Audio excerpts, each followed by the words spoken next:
Alors c'est vrai que c'est une note qui peut surprendre. Moi, quand j'ai vu l'info tomber, ça m'a un peu surpris.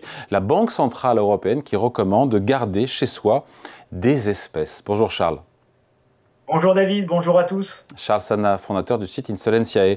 Pourquoi comme ça, nous dit la BCE, avoir conservé du cash, du liquide, des espèces chez soi?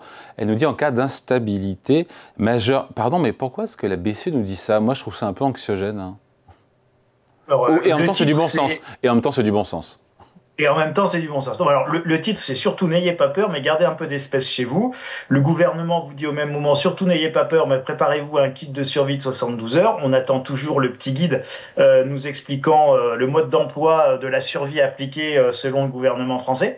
Je suis pas sûr que ce soit très opérationnel, hein, les gars. Donc, soyez vigilants et demandez à ChatGPT comment aller plus loin. Et puis non, mais écoutez. Non, mais sérieusement, pourquoi la BCE nous dit qu'il faut couvrir, enfin avoir une somme qui couvre ses besoins pendant 72 heures. Déjà, pourquoi 72 heures? Et pourquoi la BCE nous parle de ça? Non, mais c'est à ça que j'en arrive, David, en faisant mes plaisanteries de premier degré, mais qu'il faut voir au-delà du premier degré. Donc, je vous disais, la BCE nous dit de garder des sous, mais de pas avoir peur. Le gouvernement français nous envoie des kits de survie de 72 heures, mais nous dit de pas avoir peur.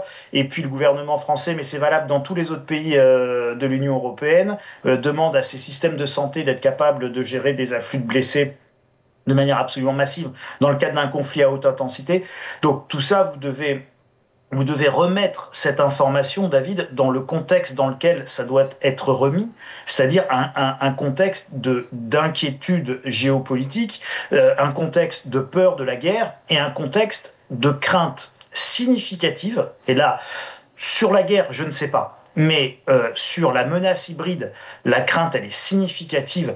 Vous voyez bien les cyberattaques qui se multiplient, les drones qui ferment les aéroports de certains pays européens, mais vous voyez aussi que les aéroports français, les vols ont été cloués au sol parce que nous avons eu une cyberattaque. Et vous avez vu les multiplications de ces cyberattaques et nos vulnérabilités en termes de cybersécurité.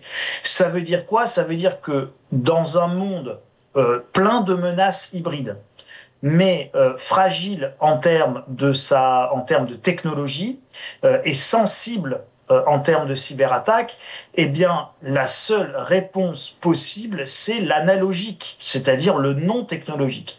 Et donc là, ce qu'il y a de plus robuste, bien évidemment, eh bien, si on vous met par terre le système de paiement et que vous pouvez plus faire vos courses parce que vous pouvez plus payer avec vos cartes bleues, eh bien, vous avez 72 heures de stock pour permettre au système de repartir et à nos ingénieurs informaticiens de rebooter et réinitialiser les systèmes. Et donc, pendant 2-3 jours, vous avez de quoi cuisiner vos propres boîtes de raviolis. C'est la même chose avec les espèces. Vous avez de quoi faire des transactions à minima et en mode dégradé si vous avez un petit stock d'espèces devant vous.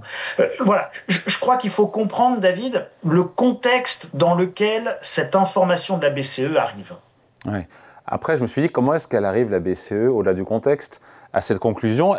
Les analystes ont regardé en fait 4 crises qui ont frappé l'Europe récemment: le Covid, l'invasion de l'Ukraine par la Russie, et ce blackout, c'était au printemps dernier, en Espagne. En Espagne. Et à quelle conclusion on arrive en regardant ces crises? Eh bien que quand plus rien ne fonctionne, la seule chose qui marche encore, c'est l'analogique. Et on en revient toujours à ça, c'est-à-dire que la seule chose qui marchera si jamais vous avez un gros problème, ce sont vos postes radio. Bon, vous pouvez perdre le courant, vous faites pas marcher vos télévisions à pile. Vous pouvez perdre le courant, perdre vos box, etc. Plus personne n'aura la télé. Mais par contre, tout le monde retrouvera un vieux transistor avec un vieux lot de piles. D'ailleurs, ça fait partie du kit de survie 72 heures. Ayez un transistor avec vous pour écouter Radio France, qui dispose de groupes électrogènes et qui est chargé de la diffusion des informations en cas de problème, et puis qui dispose aussi à la maison de la radio d'abris anti-atomiques. Donc, et qui ont des plans de continuité d'activité, et donc pour pouvoir continuer à émettre et à informer les gens pour le compte du gouvernement. Donc, vous voyez, c'est de l'analogique tout ça. C'est de l'analogique. Et donc, la logique, c'est le retour à l'analogique. Alors, qu'est-ce qu'on a constaté on a constaté en fait les demandes de billets qui explosent dans ces moments-là. Exactement. Exactement. Alors, pour des raisons, alors, soit préventivement, soit a posteriori, donc notamment, par exemple, pour la crise en Espagne, quand vous avez eu le blackout, par définition, les distributeurs de billets ne fonctionnaient plus en Espagne, donc les gens ont utilisé les billets qu'ils avaient, et une fois que l'électricité est revenue, massivement, ils sont allés reconstituer leurs réserves de cash ou constituer des réserves de cash en disant plus jamais je me ferai avoir par une panne électrique ou par ce genre de choses. Et donc j'aurai toujours devant moi 50, 100, 200 euros, chacun après. Mais le curseur et la barre, là il le souhaite personnellement, 70 euros, je trouve que c'est pas beaucoup. C'est ce que les autorités du Pays Basque, j'ai appris ça en lisant Le Figaro, l'Autriche et la Finlande recommandent à leurs citoyens de toujours garder entre 70 et 100 euros par personne. Oui, alors par personne sur une famille de 5, on parle déjà de 500 euros et plus de 70 hein, dans la fourchette haute. Moi, en ce qui me concerne, je suis plutôt partisan du raisonnement qui consiste à dire au moins un mois devant soi de dépenses alimentaires, quoi, en gros. Hein. Donc c'est pas vous n'allez pas payer en espèces vos remboursements de crédit. Donc ça n'a pas de sens d'inclure vos dépenses fixes mensuelles dans des réserves d'espèces. Mais dans les réserves d'espèces, c'est globalement payer le médecin, payer les factures de courses, payer éventuellement son carburant. Voilà. C'est ça que l'on peut avoir en montant. Un mois, ça me semble nettement plus raisonnable. Ce qui est assez paradoxal, Charles, c'est qu'on ait ces discussions alors que les règlements numériques via carte bancaire ou via téléphone ont largement supplanté le cash qui tend à disparaître quand on regarde les statistiques. Il y a deux choses. D'abord, notre utilisation de monnaie aujourd'hui, nos euros pour l'essentiel sont complètement digitalisés, numérisés, puisque nous sommes payés par virement, nous payons par prélèvement. L'essentiel, même nos paiements sans contact, font que on ne voit jamais la matérialité de nos euros dans nos porte-monnaies. Donc nos euros sont pour l'essentiel complètement déjà digitalisés et numérisés. Simplement, nous avons l'alternative analogique que représentent effectivement les pièces et billets. Alors, vous évoquiez par ailleurs le contexte de l'arrivée de l'euro numérique, qui est encore autre chose. Moi, j'ai toujours pas très bien compris ce qu'était l'euro numérique. Alors, je crois que c'était le président du Crédit Mutuel qui disait avec malice et une grande intelligence et une pointe d'insolence remarquable, il disait l'euro numérique, c'est une solution qui cherche encore son problème. Donc, je ne vois pas très bien à quoi va servir l'euro numérique en plus de ce que nous faisons déjà avec nos moyens de paiement actuels. Alors, on peut dire c'est crypto machin. Ok, c'est comme on rajoutait un .com à l'époque des startups de la bulle Internet pour faire bien, mais enfin, ça n'apportait pas grand-chose. Donc, je vois pas exactement encore très bien à quoi va servir l'euro numérique, de plus que ce que nous avons aujourd'hui. Ce qui est certain, en tout cas, c'est que dans ce contexte de menaces hybrides, de cyberattaques, et donc, disons-le, de cybermenaces, il est évident que l'euro numérique ne présente pas du tout les conditions de résilience analogique de la monnaie espèce, qui est évidemment la monnaie de la dernière chance quand on vous a mis par terre un système. Souvenez-vous d'ailleurs, il n'y a pas très longtemps, nous avons eu une panne majeure sur les paiements par carte bleue et vous aviez des queues pas possibles au péage parce que les gens n'étaient même pas capables de payer et donc de faire lever la barrière.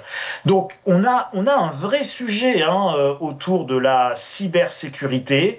La cybersécurité ou la cybermenace qui fusionne avec la puissance de l'IA, je vous dis attention, danger majeur, red flag, donc drapeau rouge, quand, comme le disent nos amis anglo-saxons, et puis vous avez là tout le potentiel dévastateur de ce qu'on appelle un signe noir, c'est-à-dire un événement hautement improbable, mais aux conséquences incalculables. On est à deux doigts de connaître une cyberattaque d'une ampleur majeure. Voilà, et pour ça, il faudra avoir du cash chez soi. C'est ce que nous dit la BCE. Ou mieux encore, j'ai pensé à vous ce matin en voyant l'once d'or à 3 850 $, éventuellement avoir des lingots. Alors, avoir des lingots, je vous rappelle, David, et je rappelle à tous ceux qui ont la gentillesse de nous écouter, que le lingot n'est pas fractionnable. Oui. Donc, il vaut mieux avoir pour la menue monnaie des petites pièces en argent pour ceux qui sont fans des métaux précieux. Et puis, en ce qui concerne la valeur, l'or, qui est plus la valeur patrimoniale, d'avoir plutôt des pièces type Napoléon 20 francs suisses, et de manière générale, toutes les pièces de l'Union latine. Je rappelle au passage que l'Union latine, c'était l'euro avant l'heure, puisqu'un certain nombre de pays européens partageaient exactement la même taille de pièces, le même poids d'or, et donc on avait déjà une monnaie non pas unique, mais une monnaie commune, qui, elle, était exprimée en grammes d'or. Voilà, ayez ces pièces d'or, ça vaut aujourd'hui 500, 600 euros, mais au moins, ce sont des petites fractions. Un lingot, c'est 100 000 euros, donc c'est quand même plus difficile d'aller acheter ces 4 boîtes des lingotins. Il n'y a pas des lingotins, David, avec un lingot. Oui, alors vous avez des lingotins. Moi, je suis pas fan des lingotins. Je trouve que les pièces, c'est aussi des morceaux d'histoire, et je trouve ça plus intéressant. Mais vous avez raison. Il y a les lingotins même à partir d'1 gramme. Attention à la prime, c'est-à-dire, vous savez, quand vous achetez une grosse boîte de petits pois, elle vous est vendue 2 euros le kilo et 2 euros la boîte. Puis si vous achetez des petites boîtes, elle vous est vendue à 1,50 €, mais au kilo, c'est 2 fois plus cher. Donc voilà, faites attention, vous avez le même phénomène sur les petites fractions en or, c'est ce qu'on appelle la prime. Allez, merci beaucoup. Explication signée Charles Sana, fondateur du site Insolencia. Merci Charles et bonne journée. Merci David. Et n'oubliez pas vos boîtes de raviolis, les amis. Plusieurs.